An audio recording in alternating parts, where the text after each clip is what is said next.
ലൊക്കേഷനിൽ ഞാൻ സൈലൻസ് പറയുന്നത് എന്റെ കോൺസെൻട്രേഷൻ ലെവലിന്റെ പ്രശ്നമാണ്. ഞാൻ പെട്ടെന്ന് ഡിസ്ട്രാക്റ്റഡ് ആവും. എനിക്ക് ഷോട്ട് എടുക്കുന്ന സമയത്ത് എന്നെ കൊണ്ട് ലൊക്കേഷനുള്ള ഒരേ ഒരു പ്രശ്നം എനിക്ക് സൈലൻസ് വേണം എന്നുള്ളതാണ്. പിന്നെ ഇമോഷണൽ എന്ന് പറഞ്ഞാല് ഓരോരുത്തരുടെ ഓരോ രീതിയാണല്ലോ. ഇപ്പൊ എനിക്ക് നല്ലൊരു സിനിമ കണ്ടു കഴിഞ്ഞാൽ, സിനിമയിൽ ഒരു നല്ല മൊമെന്റ് കണ്ടു കഴിഞ്ഞാൽ എനിക്ക് ഭയങ്കരമായിട്ട് അത് ടച്ച് ചെയ്യും. ഇപ്പൊ ഞാൻ കഴിഞ്ഞ ദിവസം മെയ്യഴകനെ പറ്റി പറഞ്ഞൊരു ന്യൂസ് ഞാൻ ഇന്നലെ വായിച്ചു. ഞാൻ പൊട്ടിക്കരഞ്ഞ് വീട്ടുകാർ പേടിച്ചതൊക്കെ പറഞ്ഞു. കരഞ്ഞു. പക്ഷെ അതാണ് നല്ല ഇമോഷൻസ് നമുക്ക് പെട്ടെന്ന് കമ്മ്യൂണിക്കേറ്റ് ആവുമല്ലോ, അതിന്റെ ഒരു രസമുണ്ട്.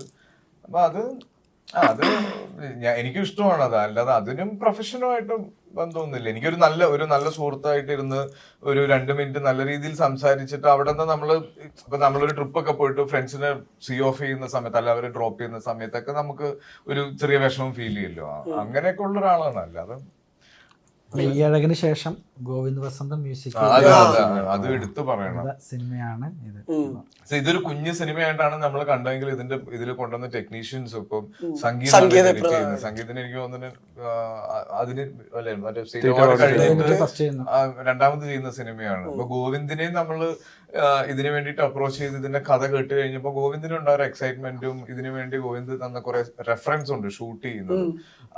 ആ മ്യൂസിക് ഇട്ടിട്ടാണ് പല സീക്വൻസസും നമ്മൾ ഷൂട്ട് ചെയ്തത്. അത് കഴിഞ്ഞ് ഇതിന്റെ പോസ്റ്റ് പ്രൊഡക്ഷൻ നടക്കുന്ന സമയത്ത് ഇതുപോലെ ഓരോ സീക്വൻസ് എടുത്ത് കഴിയുമ്പോഴും ഓരോ സീക്വൻസിന്റെ മ്യൂസിക് ഫിക്സ് ചെയ്ത് കഴിയുമ്പോഴും തമർ ഇങ്ങനെ നമുക്ക് എല്ലാവർക്കും ഇങ്ങനെ വൺ ടൈം വാച്ചായിട്ട് അയച്ചു തരും. അപ്പൊ ഞങ്ങൾക്കും ഒക്കെ എക്സൈറ്റ്മെന്റ് ഉണ്ട്. കാര്യം നമ്മൾ ചെയ്തതിന്റെ അല്ലെങ്കിൽ നമ്മൾ ആഗ്രഹിച്ചതിന്റെ മുകളിലേക്ക് മ്യൂസിക്കിന്റെ സപ്പോർട്ടും കൂടെ വരുമ്പോൾ ഈ സിനിമ ലിഫ്റ്റ് ആവുന്നുണ്ട്. പ്രത്യേകിച്ച് ഈ സിനിമയുടെ ഒരു സ്വഭാവം അതാണ്. ഇത് നമ്മള് കുറച്ച് ഇമോഷണലി കണക്റ്റഡ് ആവേണ്ട ഒരു സിനിമയാണ്. അപ്പൊ അതിന് ഏറ്റവും സപ്പോർട്ട് തരുന്ന 2 ഡിപ്പാർട്ട്മെന്റാണ് എഡിറ്റും മ്യൂസിക്കും. അതിന് നമുക്ക് പെർഫെക്റ്റ് ആയിട്ടുള്ള 2 പേരെ കിട്ടി. ഈ ഓൾ വിമൻസ് ലൈറ്റ് കഴിഞ്ഞിട്ട് ശരിക്കും വരുന്ന സിനിമകളൊക്കെ സെലക്ട് ചെയ്യുന്നതിനൊക്കെ എന്തെങ്കിലും അല്ലെങ്കിൽ അപ്രോച്ചബിൾ ആണോ, ഇനി ഇങ്ങനത്തെ ക്യാരക്ടേഴ്സ് ചെയ്യുമോ എന്നുള്ള ഈ ഒരു സംശയമൊക്കെ ഡയറക്ടേഴ്സിന് വരണമായിട്ട് പറയാറുണ്ടോ? എനിക്ക് വരുന്നതിൽ നിന്ന് ഞാൻ എന്തായാലും കുറച്ച് മാറ്റി പിടിക്കാന്നുള്ള ഒരു ഉദ്ദേശത്തോട് കൂടി സെലക്ട് ചെയ്യുന്നുണ്ട്. അപ്പൊ സർക്കിട്ടിൽ അത് തന്നെ ആ സ്പെഷ്യാലിറ്റി തന്നെയാണ് ഏറ്റവും കൂടുതൽ. ഒരുപാട് ഫാക്ടേഴ്സ് ഉണ്ട്. എനിക്ക് എന്തായാലും ഒരു സ്പേസ് ഈ സിനിമയിലുണ്ട് പെർഫോം ചെയ്യാനുള്ള. പ്ലസ് എനിക്ക് അതൊരു ഭയങ്കര ഇൻട്രസ്റ്റിംഗ് ആയിട്ട് തോന്നി സ്ക്രിപ്റ്റ്. അതുപോലെ ആസിഫും ദീപക്കും എല്ലാരും ഉള്ള നല്ല ഇൻട്രസ്റ്റിംഗ് ആയിട്ടുള്ള ഒരു കാസ്റ്റ് ആണ്. കുറെ ഫാക്ടേഴ്സ് ഉണ്ടാവും ഒരു സ്ക്രിപ്റ്റ് സെലക്ട് ചെയ്യാൻ വേണ്ടിട്ട്. ഇതിന്റെ സെറ്റിലല്ലേ മാർക്ക് കാണാൻ പോയത്? ഇതിന്റെ അന്ന് ടൂ മച്ച് ഇമോഷൻ നല്ല ഇത് കഴിഞ്ഞിട്ട് ഒരു ബ്രേക്ക് എടുക്കണം എന്ന് തോന്നുന്നു. ഞങ്ങൾ മാർക്ക് പോയിക്കണം. അങ്ങനെ ചോദിക്കല്ലേ, ഇത്ര ഇമോഷണൽ ആയിട്ടുള്ള ഇല്ല. ഞാൻ കുറച്ച് ഇല്ല ഇപ്പൊ കുറച്ച് അപ്കമിങ് സിനിമകളെ കുറിച്ചിട്ട് പറഞ്ഞൊരു ബൈറ്റ് കഴിഞ്ഞ ദിവസം ഭയങ്കര വൈറലായിരുന്നു. ഇനി വരാൻ പോകുന്ന സിനിമകള്. അപ്പൊ അതിനകത്ത് തരുൺ മൂർത്തിയുടെ സിനിമ കൺഫേം.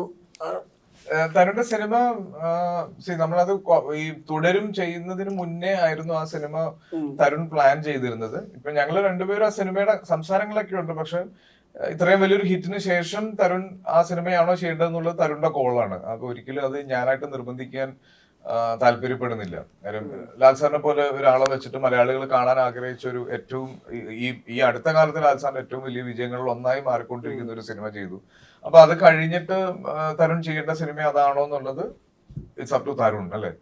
അപ്പൊ ചിദംബരം പടം ഇങ്ങനെ പറയുന്നുണ്ടായിരുന്നു, വിനയ് ഗോവിന്ദ് പടവും ഇങ്ങനെ പറയുന്നുണ്ടായിരുന്നു. ഇവരെല്ലാം ഫ്രണ്ട്സ് ആണ്. അപ്പൊ ഇവരെല്ലാരും സിനിമ പ്ലാൻ ചെയ്യുന്ന സമയത്ത് ആദ്യം എന്റെ പേരാണ് ഇവർക്ക് എപ്പോഴും മനസ്സിൽ വരിക. പിന്നെ സിനിമയല്ലേ. തട്ടും വെള്ളാട്ടം അതിന്റെ പോസ്റ്റ് പ്രീ നടന്നുകൊണ്ടിരിക്കുന്നു. പ്രോപ്പർ കണ്ണൂർ ബോയ് ആണല്ലോ. അപ്പൊ അതിന് അതെ എനിക്കുള്ള ഏറ്റവും വലിയ സന്തോഷം അങ്ങനെ. ആ സിനിമ ഞാൻ ബോയ് വിളിക്കണ ഇഷ്ടമല്ല.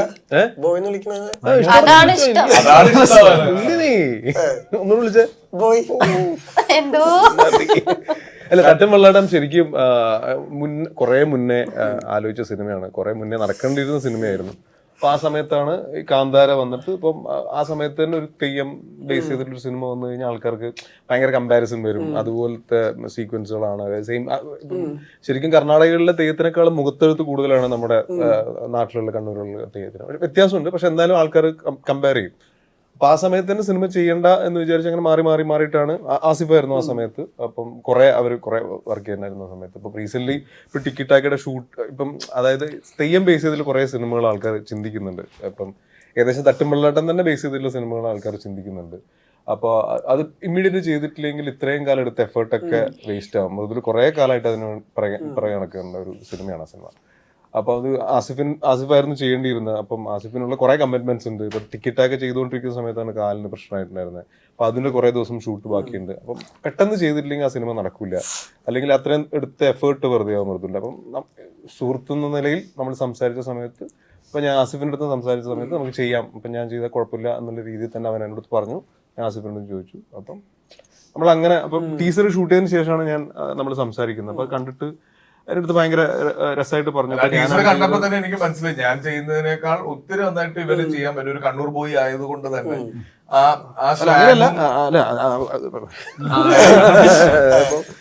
അങ്ങനെ സംഭവിക്കാൻ ഇരിക്കുന്നുള്ള സിനിമ നടന്നാൽ നല്ലതായിരിക്കും. നല്ല രസമുള്ള സബ്ജക്റ്റ് ആണ്. ഇപ്പം ആസിഫൊക്കെ കേട്ടിട്ട് രസമായിട്ട് കമ്മിറ്റ് ചെയ്ത സിനിമയാണ്. അപ്പൊ എന്തായാലും ആ സിനിമ നടന്നാൽ അടിപൊളിയായിരിക്കും എന്നുള്ള എനിക്കും ഭയങ്കര കോൺഫിഡൻസ് ഉള്ള സിനിമയാണ്. നന്നാവട്ടെ ചിന്തിക്കുന്നു.